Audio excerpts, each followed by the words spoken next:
Coach O, thanks for taking the time. You took a California trip last week and split a pair of matches, UC San Diego, San Diego State, but played well down at sea level. I think that's a good showing.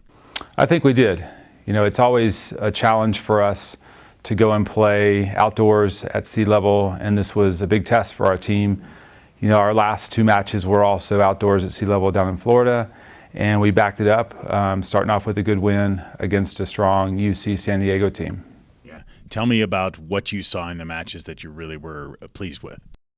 It didn't start off great. You know, we struggled in doubles, which is, you know, kind of typical for us when we go back outdoors. Just the adjustments that we have to make visually and how we string points together and how we can finish points are significantly different when we play at sea level. So, you know, we didn't have the result we wanted in doubles against UC San Diego, but our guys came out strong in singles, winning 4 first sets.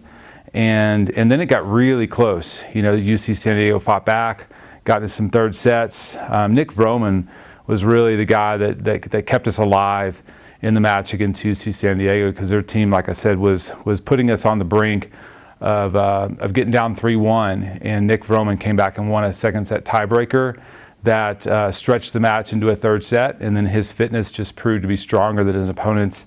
And he won a really crucial third set for us, and leading us to a 5-2 win. Yeah, a lot isn't talked about the differences between playing indoors and outdoors, but, you know, wind number one, the sight lines, like you say, can be different depending on the brightness of the sun. How hard is that for your team to adapt all the time, it seems, because here in Colorado, the weather doesn't always cooperate? Yeah, it's something we're constantly having to make adjustments to, and it is a little bit of a competitive disadvantage for our guys, and we own that. You know, we take pride in being able to be a team that can play in both conditions, but it's something that's very tough. You know, they're in the doubles, for instance, balls that are coming, you know, off returns hard at our guys, you know, basically at their eye level, coming fast indoors, those are going to hit the tarp, and we let those go, and we win those points. At sea level, those balls come right at us, and we've got to make a split-second decision to hit those, and if we don't, they land 6 feet inside the baseline. And so we look kind of silly when we let balls drop in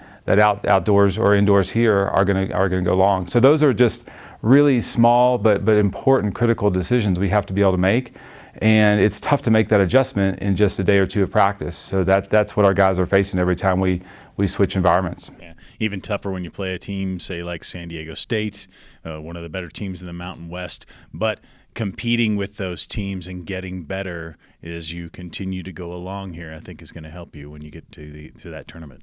Yeah, you know, we had a day off after we beat UC San Diego, and came out really strong in doubles. You know, so we are making progress. I think that was our first doubles point win at San Diego State in the Mountain West era for our team. You know, so that's a big accomplishment. You know, and the win the previous day at UC San Diego was our first, you know, win against a California school in California. And so those are good accomplishments that I want to celebrate for our guys and make sure they recognize that, you know, even though, you know, we're not winning the Mountain West today or tomorrow, you know, that happens over time. Those small steps that we're making as a team and as a program are going to help us get to where we want to go. You know, the doubles point against San Diego State was really exciting. We just hung around, and we found a way to win the doubles point. Robert and Jordan pulled out a great tiebreaker win at number 1 doubles, getting their first win in conference. Actually, they were undefeated last year at number 2 in conference. They were 6-0, and they're starting this year 1-0, so they're 7-0 in conference in the last 2 years. I think they're the best doubles team in the conference, and so that was a great way for them to start. You know, but just San Diego State was a little too strong in those first sets. You know, they swept us in the first sets of singles, so we didn't get off to the start that we wanted. And then a couple of our guys just unable to make the adjustments that they needed in the second sets.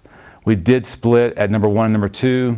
Robert and Johnny split set, so we were there. We were hanging around, and we just needed one more guy to get into a third set, and it would have been a dogfight for us. But overall, really good weekend for our team. Yeah, certainly. Now you get a little bit of time off, then North Dakota coming in next week during spring break week. Just tell me what you want your team to focus on over the next week and a half. Yeah, so we're getting back into you know, priming and prepping for the conference tournament. We get to play at home. This is where we're going to play the conference tournament. Really hope we can be outdoors and use our outdoor courts for the first time this year. So today we'll get an outdoor practice on those courts where we get to host. And we know we've got a spring break, coming up. So I just want the guys to just focus on, how they're going to play in their match. We might be looking at new doubles teams. I don't know. We're not. I don't think we're set in doubles yet. We just haven't found kind of the right energy and the intensity that I want to see out there in doubles. What's interesting is that we're 11-5 as a team overall, but we're 8-8 in doubles. So I still think our doubles is pretty mediocre. So I think there's some things that we can do to still improve that. So yeah, those are the things that we're going to be looking at this weekend. Fantastic. Coach O, thanks for the time, and good luck when you eventually play North Dakota. That's right. Thank you, Brian.